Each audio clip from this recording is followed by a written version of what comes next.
आत्माओं, ठीक है, परमात्मा ने आपका पिछला संस्कार है, आपके अच्छे पुण्य हैं, आपको धन दिया है, माया दी है, ठीक है, अपना को मकान ठीक सा बना लीजिए, आधुनिक सुविधाएं भी प्राप्त कर लीजिए, आवश्यकता अनुसार, ज़्यादा नहीं। और एक गरीब व्यक्ति है जिसने केवल एक ही मकान मुश्किल से कमरा बना पाया है, एक रसोई मुश्किल से बनी हुई है, और एक ऐसा है कि जिसने एक एकड़ में कोठी बना रखी है, और 2 और 3 4 मंजिल की भी, पता नहीं कितने मंजिलों की बना रखी है, लिफ्ट लगा रखी है, पता नहीं कितनी सुविधाएं उपलब्ध हैं। तो परमात्मा कहते हैं कि जो वो गरीब व्यक्ति जिसकी मकान की छत छान वो भी टूटी हुई हो, लेकिन वो भक्ति करता हो, वो परमात्मा को प्यारा है। और वो सुंदर महल में रहने वाला जो भक्ति नहीं करता, वो व्यक्ति अपना जीवन व्यर्थ कर रहा है। राम रटत दारिद्र भलो, टूटी घर की छान, वो सुंदर महल किस काम के, जहाँ भक्ति नहीं भगवान।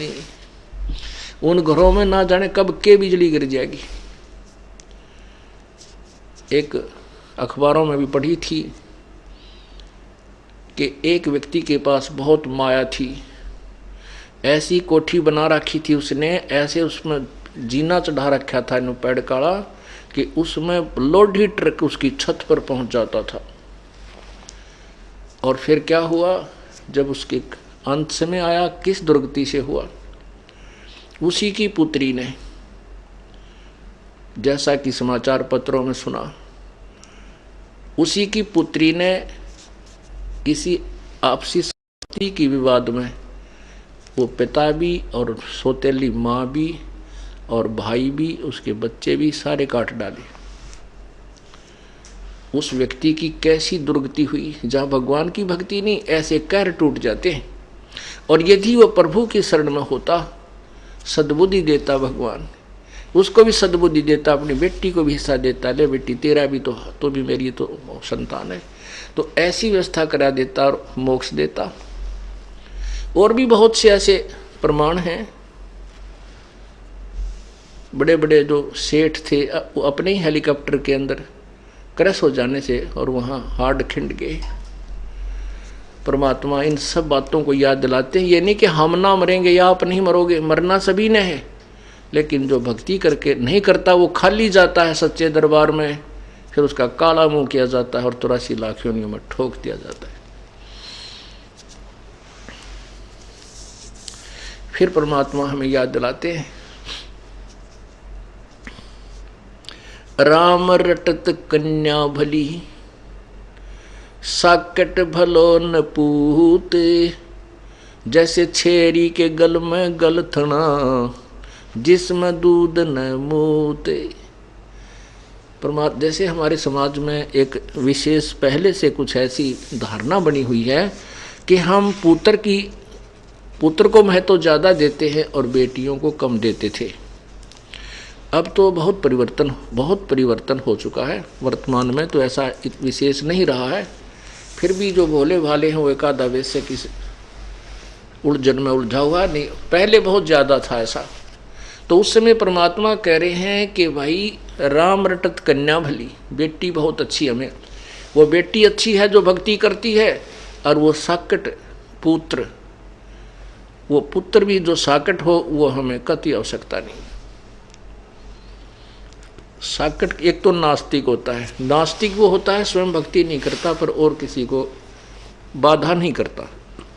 साकट वो होता है स्वयं भी भक्ति नहीं करे और कोई जैसे उससे संबंधित और उसके अंतर्गत उसके प्रेशर में जितने व्यक्ति हों उन्हें भक्ति ना करने दे, स्वयं भी नहीं करे और उनको भी किसी न किसी कारण से परेशान रखे ताकि वो भक्ति ना कर सके। उसको साकट कहते हैं, साकट संत लैंग्वेज में। तो क्या बताते हैं कि राम रटत कन्या भली और साकट बलाना पूत, जैसे बकरी के गल में गलथना, बकरी के गल में एक थन जैसी खालड़ा लटका करता है गले में, सतन थन जैसा ही होता है, लेकिन वो किसी यूज में नहीं आता, ना उसमें दूध होता, ना वो पेशाब के काम आता। कहने का भाव ये है कि परमात्मा कहते हैं वो बेटा तो उस बकरी के गल में जैसे वो गलथना लटके, व्यर्थ का वजन, बेमतलब का बोझ, तो वो बेटा जो भक्तिहीन प्राणी है, वो बेटा उस पिता के गले में एक व्यर्थ का बोझ है। और वो बेटी अच्छी है जो भगवान के चरणों में लगी हुई है।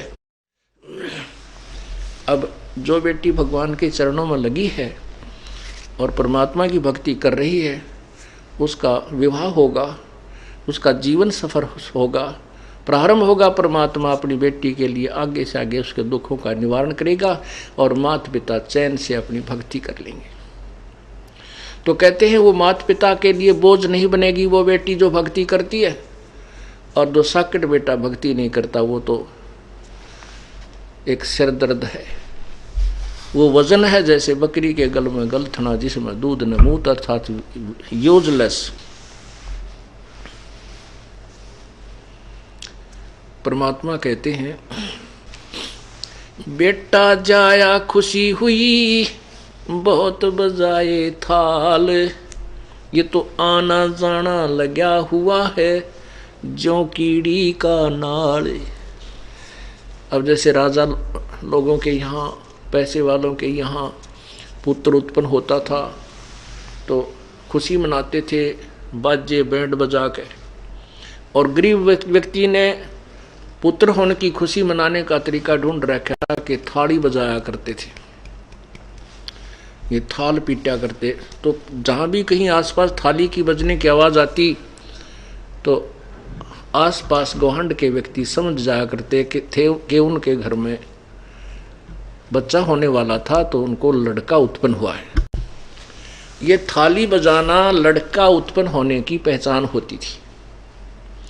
तो परमात्मा कहते हैं बेटा जाया खुशी हुई बहुत बजाए थाल, ये तो आना जाना लगा हुआ है ज्यों कीड़ी का नाड़े।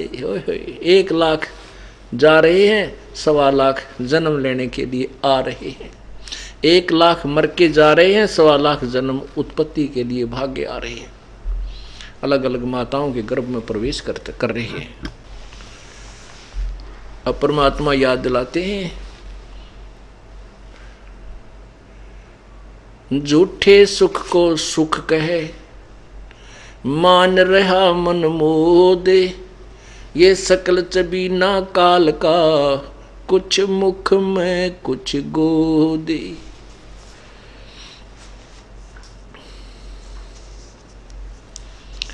इस झूठे सुख को सुख कहे और ये खुशी मान रहा है ना ये अनजान मन, ये तो सकल चबीना, चबीना माने आहार, ये सकल चबीना काल का कुछ मुख में कुछ गोद। 1 लाख तो मुख में जा लिए आज, और बाकी जो बचे हुए इनको गोदी में, गोदी मीन उनको पाल पोस रहा है, उनको खिला रहा है, प्रसन्न कर रहा है, और फिर समय आने पर उनको भी खा जाएगा। परमात्मा कैसा एग्जाम्पल दे रहे हैं। पतझड़ आवत देख कर, पतझड़ आवत देख कर बन रोवे मन माही, वो ऊंची डारी पात थे अब पीले हो जाही। अब क्या बताता है परमात्मा, क्या बताना चाहते हैं कि भोली आत्माओं, आप यहाँ स्थिर नहीं हो, ये आपका मकान नहीं, आपका घर नहीं है, आपका ठिकाना नहीं है, ये लोक आपका नहीं है। आज यहाँ जन्मे हो, मृत्यु होगी, ना जाने कहाँ नरक में डाले जाओगे। कोई पुण्य है उनको स्वर्ग में रखा जाएगा, और पुण्य स्वर्ग में समाप्त होते ही आपको तुरंत नरक में डाल दिया जाएगा। नरक का पीरियड समाप्त होते तुरंत आपको चलता कर दिया जाएगा यहाँ 84 लाख योनियों। ऐसे ही मरते रहोगे, आते रहोगे, जाते रहोगे। इसलिए बताया है कि जैसे पतझड़ अब आएगी, आ चुकी है, अब क्या होगा कि पहले वाले पत्ते पीले पीले होकर के टूट टूट कर गिर जाएंगे और तुरंत ही नई कोपल फूट आएंगी और कुछ दिनों में वो पत्ते का रूप धारण करके हवा में ऐसे लहला रही होंगी। और 1 वर्ष तक वो मस्ती मार लेंगी, फड़फड़ फड़फड़ कर लेंगे। 1 वर्ष के हो सकता बीच में टूट जाए, द्वितीय तूफान आ जाए तो वृक्ष ही गिर जाए, वो तो अलग से है। लेकिन ज़्यादा से ज़्यादा उनकी आयु कहते हैं 1 वर्ष के बाद वो जो अब मस्ती मार रहे हैं वो पीले होकर गिर जाएंगे। ये आप जी को हमें समझाने के लिए प्रभु ये हमें एग्जाम्पल दे रहे हैं।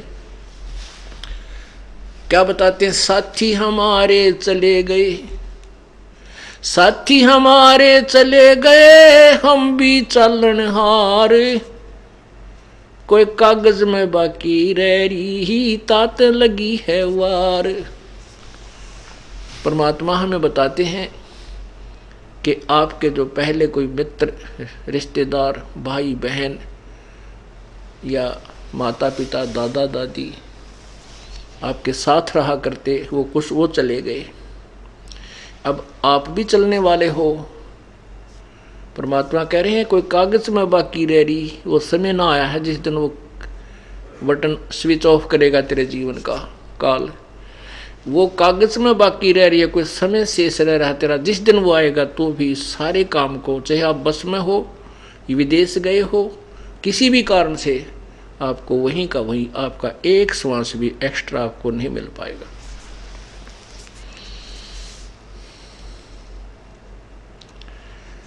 इसलिए प्रभु को मत भूल। हम यदि परमात्मा के चरणों में लगे रहेंगे, उस परमेश्वर की शरण में सच्चे मंत्र का सच्चे ढंग से लगे रहेंगे, जाप करते रहेंगे, तो एक तो ऐसे हमारा परमात्मा हमारे जीवन में वृद्धि करेगा और ऐसी बेमौत नहीं मरेंगे हमारे भक्त, परमात्मा के जो सच्चे भक्त होते हैं। लेकिन जो भक्ति नहीं करते उनके लिए ये शिक्षा उपदेश परमात्मा बता रहे हैं। तो क्या कहते हैं? साथी हमारे चले गए, हम भी चालनहार, कोई कागज में बाकी रह रही, तात लगी है वार। फिर देर को नहीं, जब ये शरीर छूट जाए, प्राण निकल जाएंगे, ये खोखा पड़ा रह जाएगा, कुल के लोग तुरंत इकट्ठे हो जाएंगे और यूँ कहेंगे भाई जल्दी ठाओ, जल्दी ठाओ, जल्दी करो। और कोई लकड़ी ढोने लग जाएगा, कोई कुछ व्यवस्था करने लग जाएगा, और जिसका वो मृत्यु होती है घर में, वो बेचारे बुरा हाल रो रो कर टक्कर मारने लग जाएंगे। तो परमात्मा कहते हैं यहाँ फिर कति देर नहीं है, इतने देर है, इतने तेरी या स्विच ऑफ ना होता या मृत्यु ना आती तेरी। फिर क्या बताते हैं? आगे गए ना बावड़े, जो पहले चले गए वो तो तूने देखे नहीं, आगे तेरे पास नहीं आएंगे, नहीं आए। और रहते भी सब जाही, बिन साहिब की बंदगी की ठोर ठिकाना नहीं। पहले चले गए वो तो वापस नहीं आए, आपको वो जो के तुम उसी स्वरूप में नहीं मिले। वो वैसे तो आते रहेंगे 84 लाख योनियों में। पहले गए ना बावड़े, रहते भी सब जाही, बिन साहेब की बंदगी की ठोर ठिकाना नहीं। कबीर परमेश्वर की भक्ति बिना जीव की कहीं भी ठिकाना नहीं है। अब यहाँ मनुष्य जीवन में चाहे राजा बना है, मृत्यु जिस दिन समय आएगा वो राजा जो का तो हार्ट अटैक से या किसी अन्य कारणों से तुरंत मृत्यु को प्राप्त हो जाएगा। उसके बाद फिर नरक जाएगा या स्वर्ग जाएगा, जैसे उसके पुण्य होंगे तो वहाँ स्वर्ग गया, स्वर्ग में समय पूरा होती, ऐसे ही चला चली कर देंगे। चलो फिर नरक में फिर 84 लाख योनियों, कुत्ते की जुनी पाई, कुत्ता मृत्यु हो गया, फिर गधे की पाई, गधे में मृत्यु हुआ, आगे फिर और अन्य प्राणियों में। कहती हैं किते ठिकाना कौन। आज कोठी बनाई है, एक व्यक्ति एक शहर में बहुत बड़ी कोठी बनाई उसने मेन रोड के ऊपर, और उसमें एक मार्केट टाइप बिल्डिंग बनाई जिसमें सैकड़ों दुकान बनाई, और बना रहा था वो सैकड़ों दुकान। और उसका उद्देश्य था कि ये कम से कम भी 2-4 लाख रुपए डेली का मुझे लाभ देगी, इतना पैसा मेरे जो है ना कमाऊंगा। वो क्या कर रहा था कि आधी बिल्डिंग बन चुकी थी, आधी शेष थी, वहाँ मजदूर जो काम करते थे उनको पैसे दे करके वहीं पटड़ा गाल कर स्नान करने लग गया। गर्मियों के दिन थे, स्नान करके अपना जो है ना तहमंद धोती बांधी थी और बांधते ही हार्ट अटैक हो गया, वहीं का वहीं लुढ़क गया। वो मजदूर वहीं पर अपने कुछ नोट नाट गिनती कर रहे थे, वहीं बैठे थे, कुछ चले गए थे। 1 सेकंड में मृत्यु होगी और वो उसकी पलान नो की नो रहेगी। तो परमात्मा हमें याद दिलाते हैं,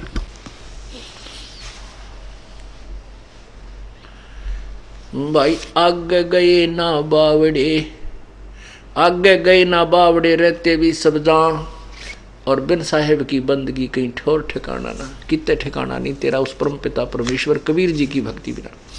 उस कबीर परमेश्वर की भक्ति करने से हमें क्या लाभ होगा कि हम सतलोक चले जाएंगे। गीता जी अध्याय नंबर 15 के श्लोक नंबर 1 से 4 का एक विशेष विवरण है कि परमेश्वर उल्टा लटका हुआ संसार रूपी वृक्ष है। इस पूरे ब्रह्मांडों को समझो कि परमेश्वर की जो कंस्ट्रक्शन है, इसको उल्टा लटका हुआ संसार रूपी वृक्ष समझो, और जो ऊपर को इसकी जड़ है, नीचे को शाखाएं हैं। ऊपर को जड़ तो पूर्ण परमात्मा समझो, नीचे को शाखाएं रजगुण ब्रह्मा, सतगुण विष्णु, तमगुण शिव जी जानो। और जो संत इस संसार रूपी वृक्ष की सर्व शाखाओं के बारे में, सभी पार्ट्स ऑफ द ट्री, उस वृक्ष के सभी भागों को बता देगा कि तना क्या है, डार कौन भगवान है और शाखा कौन है, पात क्या है, वो तत्वदर्शी संत है, स वेद विद। तो फिर कहा, जैसे गीता जी अध्याय नंबर 4 के श्लोक 34 में कहा है कि उस तत्व ज्ञान को जो पूर्ण परमात्मा ने स्वयं आकर वर्णन किया है। गीता जी अध्याय नंबर 4 के श्लोक नंबर 32 में कहा है कि जैसा कि मैंने तुझे बताया है अर्जुन, अध्याय नंबर 4 के 25 से लेकर और 31 तक, कि कोई तो भगवान की ऐसी साधना करता है, कोई देवताओं की अन्य देवताओं को पूजता है, कोई पितरों को पूजता है, कोई हठ योग करता है, कोई खड़ा होकर, कोई केवल प्राण अपान की वायु का अभ्यास करके, कोई अपनी ये प्राणायाम करके, इन्हीं को मोक्षदायक मानकर कर रहा है। लेकिन उस परमेश्वर के द्वारा बोले गए अपने मुखारविंद से तत्व ज्ञान में, उनकी वाणी में, उनके मुखारविंद से उच्चारित जो तत्व ज्ञान है, उसके अंदर ये सभी विस्तृत वर्णन दिया हुआ है। और गीता जी अध्याय नंबर 4 के 34 में कहा कि उस तत्व ज्ञान को जो परमात्मा ने स्वयं अपने मुख से बोला है, उस वाणी को तू तत्वदर्शी संतों से के पास जाकर समझ, उनको दंडवत प्रणाम कर। गीता ज्ञान दाता कहता है मैं नहीं जानता उसको, नहीं तो वो जानता होता है लिख ही देता है, सारे इतनी 18 अध्याय लिखे हैं, 4 लाइन और लिख देता, 4 श्लोक और लिख देता कि ऐसा है, ऐसा लिख, ऐसा कर। तो वो कहता है कि उस तत्व ज्ञान को किसी तत्वदर्शी संतों के पास जाकर समझ, जो गीता ज्ञान से अलग है, भिन्न है। और जैसा फिर वो तत्वदर्शी संत तुझे मार्गदर्शन करे, ऐसा कर। उस फिर बताया गीता जी अध्याय नंबर 1 में लिखा कि वो तत्वदर्शी संत की पहचान क्या होगी, इस उल्टे लटके संसार रूपी वृक्ष को वो भिन्न भिन्न पार्ट सहित बताएगा। अब फिर देखिएगा, क्योंकि पवित्र सदग्रंथों को पढ़ने से, सुनने से ज्ञान यज्ञ का फल मिलता है। और गीता जी अध्याय नंबर 4 के श्लोक नंबर 33 में कहा है कि दर्व यज्ञ से ज्ञान यज्ञ श्रेष्ठ है। तो ये ज्ञान यज्ञ जब हमारे समझ में आ जाएगी, तत्व ज्ञान समझ में आ जाएगा, फिर हम भ्रमित नहीं हो सकते। इसलिए हमने इस तत्व ज्ञान को रह रह कर सुनना और पढ़ना होगा, ताकि हमारा जो भ्रम अंधेरा है वह पूर्ण रूप से नष्ट हो जाए।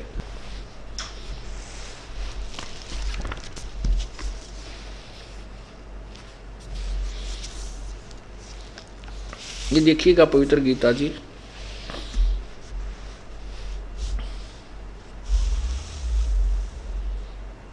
जयदयाल गोविंद का द्वारा इसका अनुवाद है, गीता प्रेस गोरखपुर से प्रकाशित है।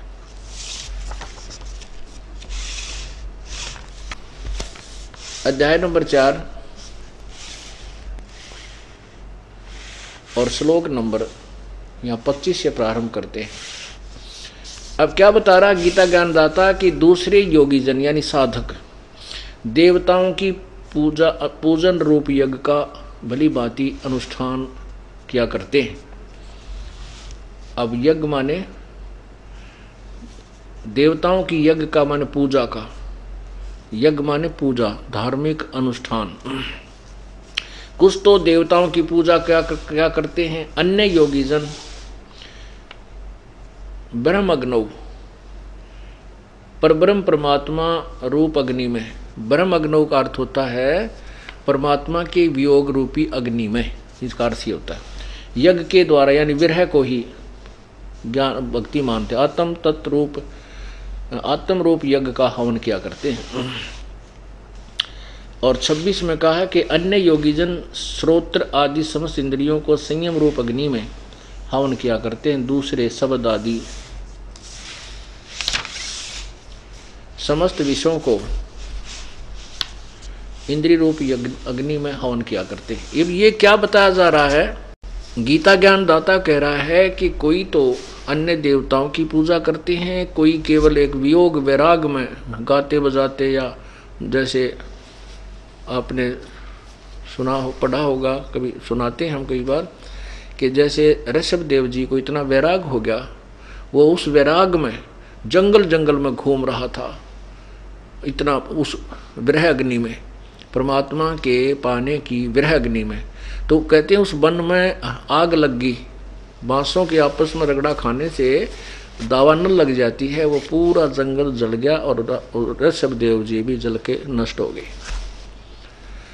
तो यहाँ इसमें यही बताया कि कुछ तो ब्रह्म अग्नि में, ब्रह्म अग्नि का अर्थ भगवान के पाने रूपी वियोग की एक तरफ में, वो उसी में भ्रमते भटकते रहते हैं, उसी को मोक्ष मानते हैं, उसी को मोक्ष का मार्ग मानते हैं। और कुछ अपने इंद्रियों को हठ योग से रोकने की चेष्टा करते हैं, कुछ देवताओं की पूजा करते हैं, कोई किसी प्रकार से। आगे देखना फिर आप 26 आपने पढ़ लिया, अब 27 देखो। दूसरे योग, हाँ ये आपने पढ़ लिया। हाँ, दूसरे योगीजन इंद्रियों की संपूर्ण क्रियाओं को और प्राणों की समस्त क्रियाओं को, प्राण माने श्वासों की, ज्ञान से प्रकाशित आत्म संयम योग रूप अग्नि में हवन किया करते हैं। अब इसका क्या अर्थ बताते हैं कि जैसे कुछ तो अपनी इंद्रियों को हठ योग से रोकने की में ही अपना मोक्ष मानते हैं। जैसे राजा जनक के पास जैसे सुखदेव ऋषि जी थे, उन्होंने अपने इंद्रियों को, कर्म इंद्रियों को, ज्ञान इंद्रियों को जीतने की चेष्टा कर ली थी कि मैंने अपनी इंद्रियों पर काबू पा लिया, और उसी से वो मोक्ष मान रहा था। तो राजा जनक के पास जब वो गए उनसे उपदेश लेने के लिए, तब राजा जनक ने कहा था कि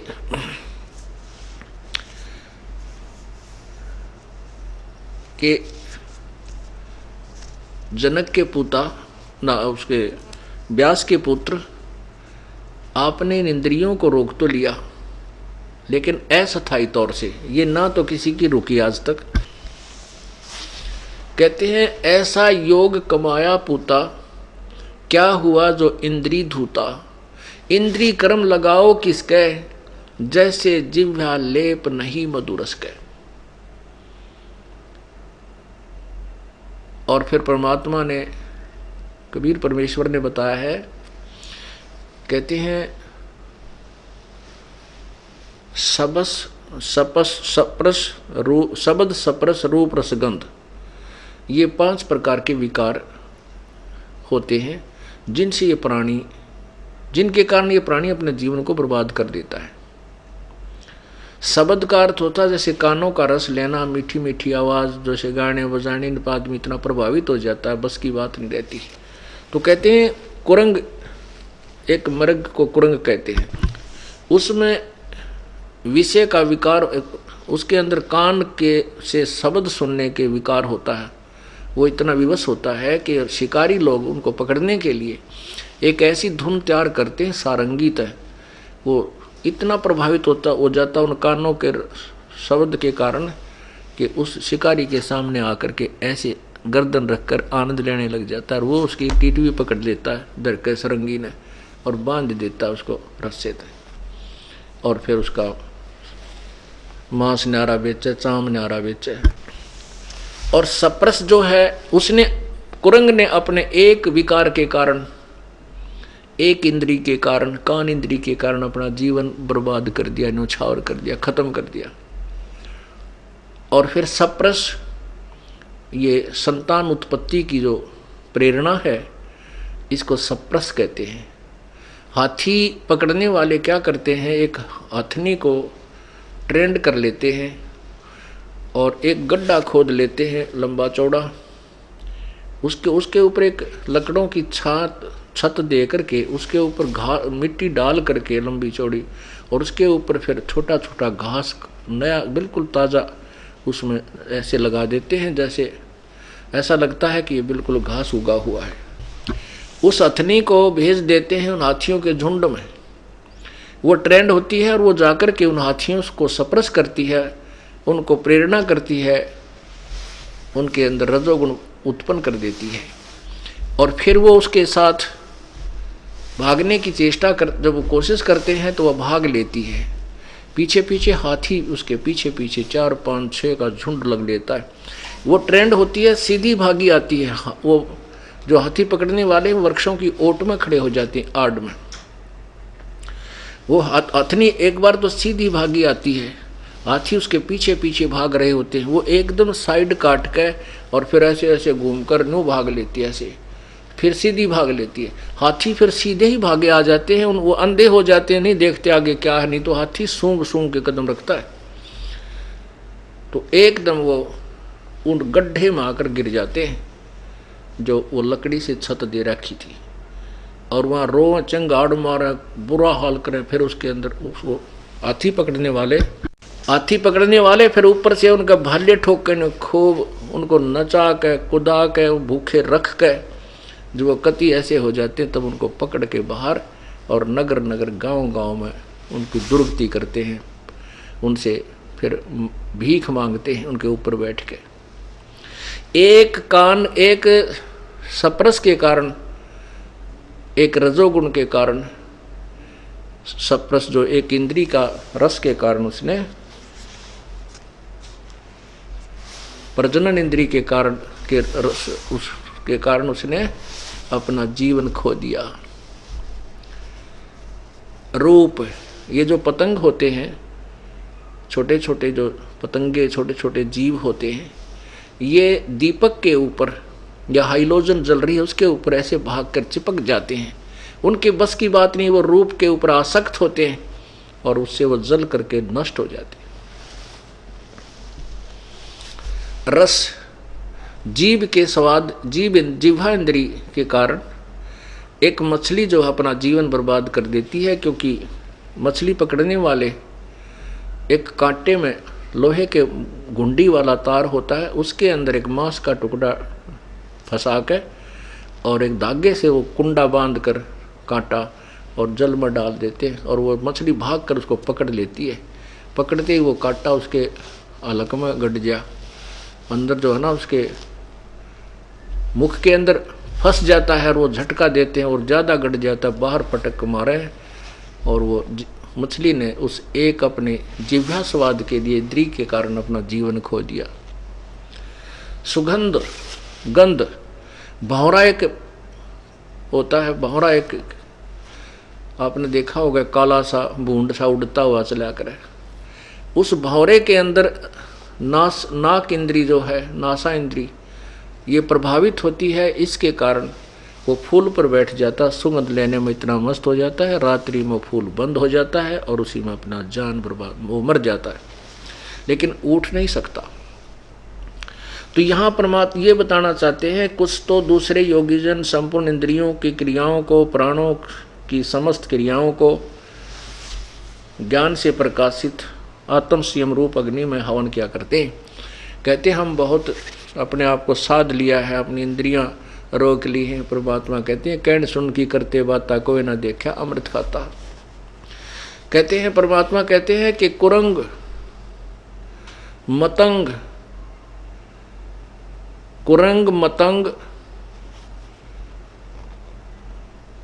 सरंग और भरंगा इंद्री एक ठग्यो तिस अंगा। होय होय। कुरंग मतंग पतंग भरंग और सरंगा इंद्री एक ठग्यो तिस अंगा, और तुम रे संग पांचों प्रकाशा, ये योग युगत की झूठी आशा। एक एक प्राणी को, उन प्राणियों में एक एक इंद्री प्रभावित थी, जिसके कारण अपना जीवन खो दिया। तुम्हारे साथ तो पांचों विकार आपके अंदर, मनुष्य जीवन के अंदर काल ने ये पांचों फिट कर दिए, और किसी न किसी कारण तो तेरे जाल में रहेगा ही रहेगा। तो यहां परमात्मा कहते हैं तुम रे संग ये पांचों प्रभावित हैं, तो योग युगत की झूठी आशा। तो यहाँ ये बताना चाहते हैं कि कोई तो ऐसी साधना को उत्तम मोक्षदायक मान जानता है, कोई इसको मोक्षदायक जानता है, उसको मोक्षदायक जानकर ही करता रहता है। कहते हैं आगे बताएंगे कि वो तो इनके विषय में और विस्तृत ज्ञान तत्वदर्शी संत, वो परमात्मा ने आकर ही अपने मुखारविंद से बताया हुआ होता है, वो तत्व ज्ञान है। अब देखिएगा अध्याय नंबर 4 चल रहा है, आपने 27 सुना। दूसरे योगीजन इंद्रियों की संपूर्ण क्रियाओं को और प्राणों यानी समस्त क्रियाओं को ज्ञान से प्रकाशित, यानी अपनी सूझबूझ तनु का हमने संयम कर लिया, आत्म संयम योग रूप अग्नि में हवन करते हैं। 28 में देखो, कई पुरुष द्रव्य यज्ञ संबंधी यज्ञ करने वाले हैं, यानी भंडारे भंडूरे करते रहते हैं। तपस्या करने वाले ही कितने ही अन्य जो तपस्या रूप यज्ञ करने वाले जो तप करते हैं, हठ योग करके, खड़े होकर, बैठकर, जो पानी में कहीं कहीं, तथा कि दूसरे कितने ही योग रूप यज्ञ को हवन करते हैं। कुछ योग ही करते हैं, जैसे योगासन जिनको कहते हैं, करते हैं। कितने ही करते, कितने ही अहिंसावादी तीक्ष्ण व्रतों से युक्त यत्नशील पुरुष स्वाध्याय रूप यज्ञ ज्ञान यज्ञ करने वाले हैं। अब देखो कहते कुछ तो बेचारे इसे जबरदस्त इतना तप, इतना भयंकर जो है ना कष्ट सहन करते हैं, तीक्ष्ण, जैसे आपने जैनी साधु देखे होंगे, पैरां त नंगे, मुंह पर पट्टी बांध लेंगे, कहती है इसी को मोक्ष मानते हैं।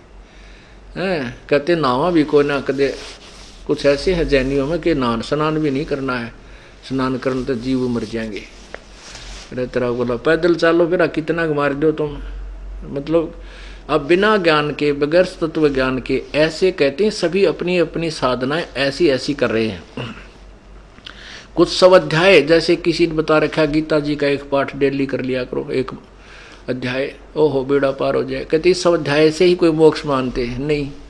अब कहते हैं इस सारे तत्व, इस सभी के विषय में तत्व ज्ञान से निर्णय होगा। वो परमात्मा ने स्वयं अपने मुखारविंद से बोला हुआ है। ये इसका, ये इस पवित्र गीता जी के ज्ञान को हमने इस तरीके से समझना है, जो इसका वास्तविक लाभ हमें मिलेगा। अब देखना अध्याय नंबर 4 का आपने ये 28 तक सुन लिया।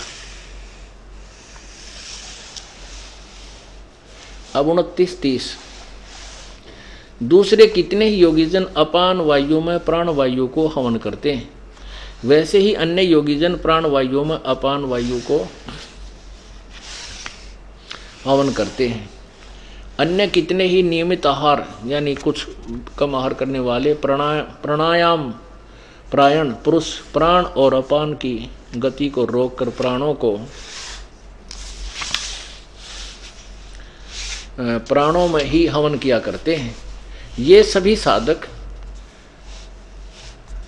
यज्ञों द्वारा पापों का नाश करने वाले यज्ञ को जानने वाले हैं। इसका वास्तविक अर्थ ये है कि ये जो साधना कर रहे हैं ना, जैसी भी, वो सभी इन सभी अपनी क्रियाओं को पाप नाशक ही मानकर करते हैं कि हम अपनी क्योंकि पाप नाश होए बिना कल्याण नहीं हो सकता। तो ये कहते हैं ये सभी जो क्रियाएं कर रहे हैं ये अपनी अपनी क्रिया को जो करते हैं ऐसे वो पाप नाशक जानने वाले हैं, यानी उनको पाप नाशक जानते हैं।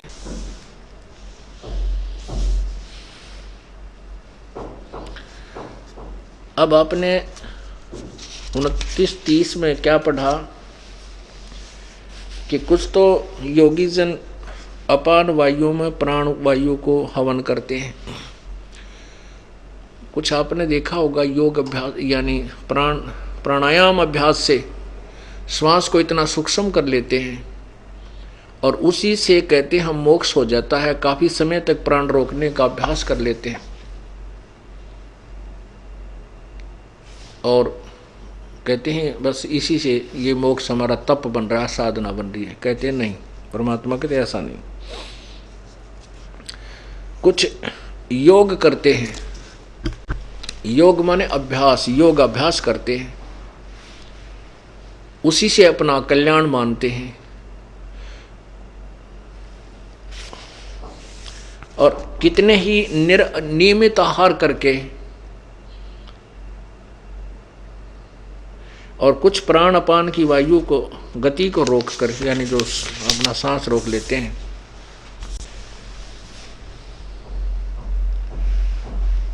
आगे बताया है कि ये वैसे तो सभी समझते हैं कि हम जो साधना कर रहे हैं वो पापनाशक, उनको पापनाशक ही जानते हैं। आगे बताया है कि हे कृष्ण, हे कुरुश्रेष्ठ अर्जुन, ये देखिएगा 31 फिर पढ़िए।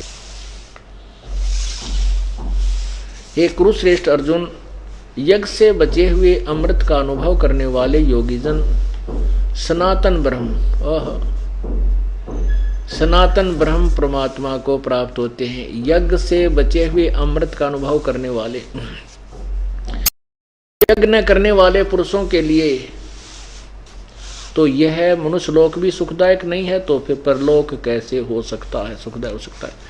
अब इस पॉइंट को समझने के लिए कि सनातन परब्रह्म परमात्मा को प्राप्त होते हैं कौन? यज्ञ से बचे हुए अमृत का अनुभव करने वाले।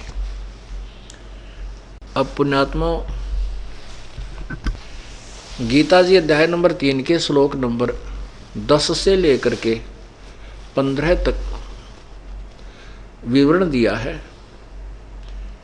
कि प्रजापति ने, परमात्मा ने सबसे पहले प्रजा रचकर उनको कहा था तुम यज्ञ किया करो और कहा था तुम यज्ञ करके उन्नति को प्राप्त करो और तुम यज्ञ के द्वारा देवताओं को बढ़ाओ और वो उन्नत हुए हैं देवता तुम्हें बिना मांगे ही लाभ दिया करेंगे। फिर आगे बताया है कि अध्याय नंबर 3 के ही श्लोक नंबर 14-15 में उसमें क्या बताया कि सभी प्राणियों की उत्पत्ति अन्न से होती है, अन्न वर्षा से होता है और वर्षा यज्ञ से होती है, धार्मिक अनुष्ठानों से होती है। यज्ञ जैसे यहाँ 5 यज्ञ चलती हैं, इनसे सृष्टि का बैलेंस बना रहता है। वर्षा यज्ञ से होती है, यज्ञ शास्त्र अनुकूल भक्ति कर्म से होते हैं और यज्ञ यानी कर्म ब्रह्म ने लगाए। ब्रह्म इस काल के लोक में हम आए तो हमने काम करना पड़ा और ये अनुष्ठान करके अपना टाइम पास, इसे कुछ राहत लेकर के अपना गुजारा करते। लेकिन हम सतलोक में चले जाते हैं, वह नैष्ठ कर्म में हमें सिद्धि प्राप्त हो जाती है, वहाँ काम नहीं करना होता। लेकिन यहाँ हम आए काल के लोक में तो हमारे कर्म लगे, ये कर्म लगाए काल ने, ब्रह्म ने, और इस काल ब्रह्म की उत्पत्ति हुई उस परम अक्षर ब्रह्म से, यानी अक्षर ब्रह्म से, परम अक्षर ब्रह्म से, पूर्ण परमात्मा से। और वो पूर्ण परमात्मा सर्वगतम ब्रह्म, वो पूर्ण परमात्मा सर्वव्यापक वासुदेव पूर्ण परमात्मा ही यज्ञों में प्रतिष्ठित है। यज्ञों में यानी उस पूर्ण परमात्मा को इष्ट मानकर जो साधना करते हैं वो उसको प्रतिष्ठित रख करके कि कबीर परमेश्वर पूर्ण परमात्मा के प्रति को इष्ट मानकर, तो फिर उससे जो लाभ होता है वो सभी वो पूर्ण लाभ प्राप्त होता है, वो वास्तविक यज्ञ है। अब देखना, अब गीता जी अध्याय नंबर 4 के श्लोक नंबर 31 में कहा कि यज्ञ से बचे हुए अमृत का जो अनुभव करते हैं। अब तीसरे अध्याय का आप देखिएगा, ये 3 श्लोक आपको 4-5 श्लोक पढ़ाएंगे, क्योंकि तीसरे से कंटिन्यू आ रहा है ये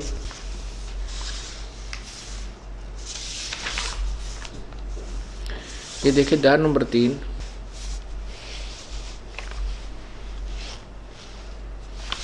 और यहां से 10 नंबर श्लोक से शुरू करते हैं। प्रजापति ब्रह्मा ने कल्प के आदि में यज्ञ सहित प्रजाओं को रचकर उनसे कहा था, तुम लोग इस यज्ञ के द्वारा वृद्धि को प्राप्त हो, यह यज्ञ तुम लोगों को इच्छित भोग प्रदान करने वाला हो। अब 11वें में कहा है कि इस यज्ञ के द्वारा देवताओं को उन्नत करो और वो देवता तुम लोगों को उन्नत करें। इस प्रकार निस्वार्थ भाव से एक दूसरे को उन्नत करते हुए तुम लोग परम कल्याण को प्राप्त हो जाओगे। आगे 12 में कहा है कि यज्ञ के द्वारा बढ़ाए हुए देवता तुम लोगों को बिना मांगे ही इच्छित भोग निश्चय ही देते रहेंगे। इस प्रकार उन देवताओं द्वारा दिए हुए भोगों को जो पुरुष उनके बिना दिए स्वयं ही भोगता वो तो चोर ही है। 13 में स्पष्ट किया है, जो दास आपको बताना चाहता है कि यज्ञ से बचे हुए अन्न को खाने वाले श्रेष्ठ पुरुष सब पापों से मुक्त हो जाते हैं।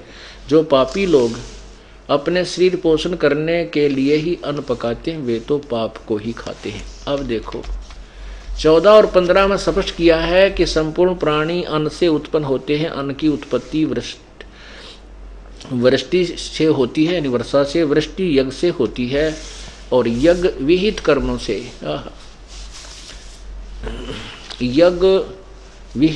से उत्पन्न होते हैं। और कर्म समुदाय को तू ब्रह्मो उद्भवम, वे इन अर्थ कर दिया वेद से उत्पन्न नहीं, ब्रह्म माने इस ब्रह्म काल से उत्पन्न और वेद को और ब्रह्म को इस काल को अविनाशी परमात्मा से उत्पन्न हुआ जान। इन्होंने ब्रह्म का अर्थ वेद किया, जो बिल्कुल गलत है। कहीं नहीं हो सकता वेद का ब्रह्म का अर्थ वेद। ब्रह्म परमात्मा को कहते हैं और ब्रह्म परमात्मा को कहते हैं और वेद परमात्मा का संविधान है। तो ऐसे एक राजा का विधान है, संविधान है। तो राजा को संविधान अर्थ नहीं किया जा सकता। यदि कोई राजा का अर्थ संविधान अर्थ करता है तो अपरिचित व्यक्ति है, वो अज्ञानी है। ऐसे ब्रह्म प्रभु है और वेद तो प्रभु का विधान है, प्रभु की वाणी है। परमात्मा अलग है और वेदों में परमात्मा के विषय में जानकारी है, वेद परमात्मा नहीं है। तो यहां कहने का भाव है कि इन्होंने अर्थ इसलिए गलत कर दिया कि तत्व ज्ञान से अपरिचित थे। तो यहां लिखा है कि ब्रह्म की उत्पत्ति वेदों अक्षर पुरुष से हुई, अक्षर से हुई है। अक्षर पुरुष, ये देखो कर्म समुदाय को तू यहां करो वेद से, ब्रह्म से उत्पन्न, यानी क्योंकि काल के लोक में आए तो हमने कर्म करके खाना पड़ा। सतलोक में कोई कर्म से नहीं, बल्कि परमात्मा की तरफ से हमें सब वस्तु मिलती है। तो ब्रह्म की उत्पत्ति, ब्रह्म यहां ब्रह्म लिखना था, काल अविनाशी परमात्मा से, अक्षर सम उद्भवम, अविनाशी परमात्मा से उत्पन्न हुआ जान। इससे सिद्ध होता है कि सर्वव्यापी सर्वगतम ब्रह्म, सर्वव्यापी परम अक्षर परमात्मा सदा ही यज्ञों में प्रतिष्ठित है। ये परम अक्षर परमात्मा, यानी परम अक्षर ब्रह्म कहो, परमात्मा को परम अक्षर ब्रह्म ही यज्ञों में प्रतिष्ठित है। क्या मतलब हुआ कि जो अब ये समझना, इसको समझने के लिए आपको बार बार ये क्लास समझाया जाएगा आप स्टूडेंट हैं, आप परमात्मा के प्राप्ति वाले विद्यालय, स्कूल, कॉलेज के यानी विश्वविद्यालय के विद्यार्थी हो। आपको रह कर ये चैप्टर रह कर ये क्लियर करना पड़ेगा दास को, कि ताकि आप स्वयं तो भक्ति करोगे ही और साथ में अन्य भोली आत्माओं को भी समझा करके इस दास के पास ला करके उनका कल्याण करवाओगे, इस स्कूल में उनको भी प्रवेश दिलवाओगे।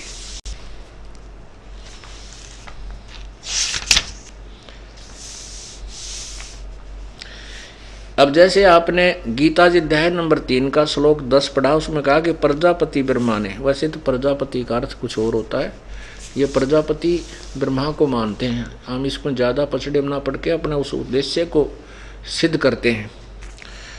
कल्प के आदि में यज्ञ सहित प्रजाओं को रचकर, यानी सब यज्ञों को अनुष्ठानों के विषय में भी बताया था और साथ में प्रजा की रचना की। तुम लोग यज्ञ के द्वारा उन्नति को प्राप्त हो, वृद्धि को प्राप्त हो, और तुम लोगों को यह यज्ञ तुम लोगों को इच्छित भोग प्राप्त कराए। 11वें में लिखा कि यज्ञ के द्वारा देवताओं को उन्नत करो। अब आपने ये भी पढ़ा है कि उस यज्ञ में प्रतिष्ठित वो परम अक्षर ब्रह्म है, और उस परम अक्षर ब्रह्म से ही ये ब्रह्म की उत्पत्ति हुई। वो सर्वगतम ब्रह्म, वो सर्वव्यापी अक्षर ब्रह्म यानी परम अक्षर ब्रह्म यानी परम अक्षर परमात्मा ही यज्ञों में प्रतिष्ठित है। अब यहाँ देखिएगा कि जैसे हमने एक भक्ति रूपी पौधा लगाना है, तो ये है पूर्ण परमात्मा रूपी मूल। जैसा हमने प्रारंभ किया था, इसको कहाँ से हमने प्रारंभ किया था? 15वें गीता जी अध्याय नंबर 15 के श्लोक नंबर 1 से 4। हम इसको समझाना के लिए आपको विस्तृत विवरण बता रहे हैं कि ये एक उल्टा लटका संसार रूपी वृक्ष है, जो जमीन से बाहर दिखाई देता उसको हम पेड़ बोलते हैं, वृक्ष कहते हैं। और इसका ये तना मोटा तना कहलाता है, ये हिस्सा, ये पार्ट जो है ये मोटी डार कहलाती है, फिर आगे शाखाएं कहलाई जाती हैं, ये पत्ते हैं।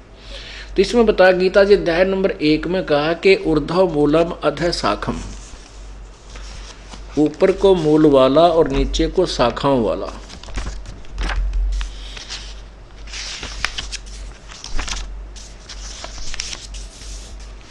ये देखिएगा पवित्र गीता जी अथ पंचदशो अध्याय, ऊर्ध्व मूलम अधः शाखम अश्वत्थम प्राहो अवम, ये प्रथम मंत्र है। छंदासी यस्य प्रणानी यह तम वेद स वेदवित। इसका अर्थ है कि ऊपर को मूल वाला जड़ वाला, नीचे को शाखा वाला, ये अविनाशी उल्टा लटका हुआ पीपल, संसार रूपी पीपल का वृक्ष है। छंदासी यस्य प्रणानी, इसके जो पत्ते आदि हैं वो इसके विभाग हैं, छंद हैं, टुकड़े हैं।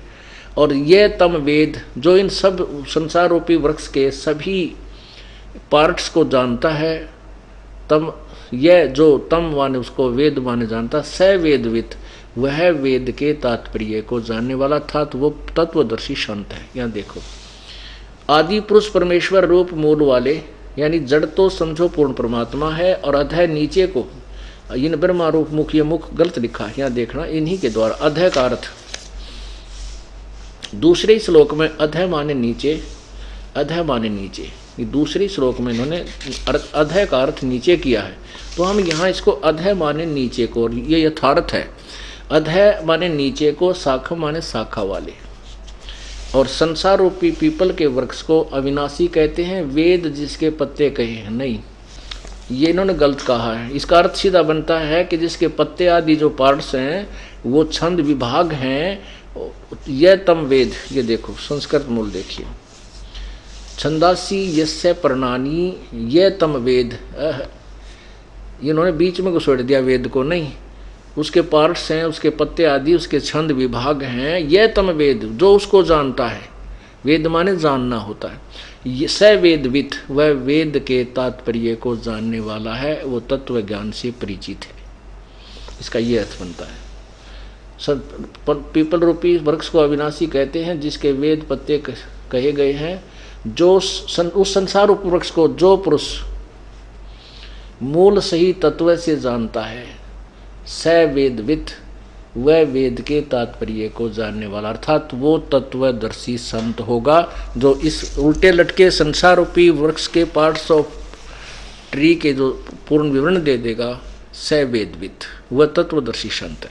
तो यहां देखिएगा, ये है परमात्मा ने स्वयं आकर के, कबीर परमेश्वर ने एक तत्व रूपी संत की भूमिका की थी। उन्होंने आज से 600 वर्ष पहले बताया था इस गीता जी के उल्टे लटके संसार रूपी वृक्ष के बारे में। अक्षर पुरुष एक पेड़ है, निरंजन वा की डार, और तीनों देवा शाखा है, ये पात्र रूप संसार। तो वो परमात्मा ही तत्वदर्शी संत की भूमिका करते हैं, उनके बिना इस ज्ञान को कोई बता भी नहीं सकता। अब यहाँ देखो न्यारे न्यारे पार्ट्स। अक्षर पुरुष एक पेड़ है, जो बाहर दिखाई देता उसको अक्षर पुरुष कहते हैं। पेड़ दिखाई, उसका अक्षर पुरुष ये पेड़ है, यानी तने से संबंधित होता है। तो ये तना तो अक्षर पुरुष यानी क्षर पुरुष है, ये अक्षर पुरुष है, ये परब्रह्म है। इससे एक मोटी डार निकली, ये ब्रह्म ज्योति निरंजन है, ब्रह्मा विष्णु महेश का पिता है। इस ब्रह्मा विष्णु यानी क्षर पुरुष से, ब्रह्म से आगे रजगुण ब्रह्मा, सतगुण विष्णु, तमगुण शिव जी रूपी शाखा है, और हम इससे आगे पात रूप में हम हैं, संसार रूपी ये पत्ते हैं। अब ये जड़ जो है ये मूल है, ये परम अक्षर ब्रह्म है, पूर्ण परमात्मा है। अब यहां पूर्ण परमात्मा से ही आहार चलता है इस वृक्ष को, तने में आया, तना से डार में यानी परब्रह्म में, परब्रह्म से ब्रह्म में, ब्रह्म से ब्रह्मा विष्णु महेश रूपी शाखाओं में, और फिर इन हमारे पास पहुंचा। अब हमने ये समझना है, जैसे इसमें बताया है कि तुम देवताओं को उन्नत करो और वो बढ़े हुए देवता तुम्हें उन्नत करे, और साथ में ये भी कहा कि उस परम सर्वगतम ब्रह्म को यज्ञों में प्रतिष्ठित है, उसी की पूजा करोगे तो तुम्हारे शुभ संस्कार बनेंगे, तुम्हें यथार्थ भक्ति लाभ मिलेगा। वो संस्कार बन के ब्रह्मा विष्णु महेश के पास तुम्हारे अकाउंट में जमा होंगे, फिर ये ब्रह्मा विष्णु महेश तुम्हें वो शुभ संस्कार ही देंगे, अन्य कुछ नहीं दे सकते। तो हमने पूजा तो पूर्ण ब्रह्म की करनी होगी, उसके बताए अनुसार चलना होगा। उसके बाद जो संस्कार हमारे पुण्य बनेंगे जैसे भी यहाँ के, तो वो फिर ब्रह्मा विष्णु महेश के पास जाएंगे, वो आपको वर्क डन देंगे, किए हुए कर्म का फल ही देंगे। और वो कर्म कैसे बनेंगे? ये कर्म ऐसे बनेंगे। अब देखना, जैसे हम कोई भक्ति रूपी पौधा लगाना चाहते हैं, रोपना चाहते हैं, तो ये है प्रॉपर वे ऑफ प्लांटिंग, ये यथार्थ विधि है पौधा लगाने की। अब यहाँ हम क्या करेंगे, जैसे जड़ को मिट्टी में डालेंगे, दबाएंगे गमले में या मिट्टी में गड्ढा खोदकर, और फिर उस मूल की जड़ की सिंचाई करेंगे, सेवा करेंगे, पूजा करेंगे, उसमें जल डालेंगे, खाद डालेंगे, तो वो खुराक फिर जड़ से तना में जाएगी परब्रह्म में, परब्रह्म से डार में जाएगी उस ब्रह्म में, और फिर डार से ब्रह्मा विष्णु महेश में पहुंचेगी, और फिर वो शाखा जो है वो फलों से लदबद हो जाएंगी, और फिर वो फल हमें प्राप्त होंगे किस विधि से, ये समझना है। फिर देखिएगा, ये है यथार्थ शास्त्र अनुकूल साधना, अर्थात सीधा बीजा हुआ लगाया हुआ भक्ति रूपी पौधा। यहाँ हमने जड़ यानी पूर्ण परमात्मा की पूजा की, इसको प्रतिष्ठित किया। इससे आगे खुराक गई तना में, अक्षर पुरुष में अर्थात परब्रह्म में, फिर डार में, डार से इन तीनों देवता ब्रह्मा विष्णु महेश रूपी शाखाओं में, फिर इनका फल लगेंगे। और अब हम क्या कर रहे हैं, हम उल्टी साधना कर रहे हैं। हमने इस भक्ति रूपी पौधे को उल्टा बो रखा है। हमने टहनियाँ ब्रह्मा विष्णु महेश की तरह हमने पूजा करनी शुरू कर दी, जड़ को छोड़ दिया, हम भक्तिहीन होते जा रहे। अब हम ऐसे पूजा कर रहे हैं जो शास्त्र विधि रहित है, शास्त्र विरुद्ध साधना, अर्थात उल्टा बीजा हुआ लगाया हुआ भक्ति रूपी पौधा। तो यहाँ से पानी डाल रहे हैं, ये टहनियाँ गल गई और भक्ति रूपी पौधा हमारा सूख गया, हमें कोई लाभ नहीं हो रहा। अब हमने ना तो कोई छोड़ना है, हमने किसी, कहते हैं आपके गुरुजी तो ब्रह्मा विष्णु महेश की पूजा को मना करते हैं, और वो तो हमारे देवताओं को पूजा से मना करते हैं वहाँ जाना ठीक नहीं। नहीं, दास किसी को मना नहीं करता।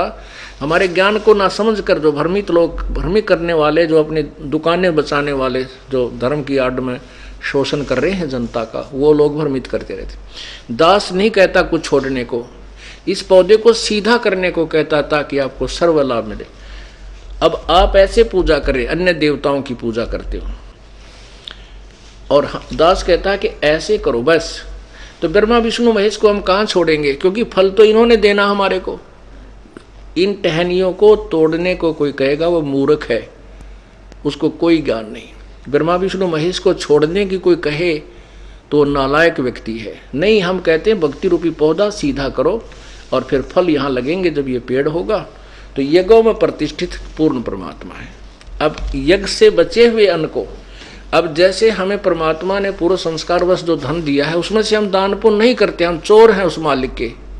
और परमात्मा कहते जिन हर की चोरी करी और गए राम गुण भूले, ते बिदना बागुल किए अब रहे उर्द मुख झूले। बागुल पक्षी बना दिए जाते हैं, वो कहते हैं मुख से खाते हैं और मुख से ही टिट्टी करते हैं। वो बागुल पक्षी उल्टे लटके रहते हैं, ऊपर को पंजों से और नीचे को मुंह रहता है उनका, ब्राह्न माटी होती है। अर्थात महादुखी प्राणी हो जाओगे जिन हर की चोरी करी और गए राम गुण भूल। परमात्मा की महिमा से जो अपरिचित होकर के और ये दान पुण्य करना त्याग दिया, उनकी दुर्गति होगी। अब यही ये कहना चाहते हैं अपनी पवित्र गीता जी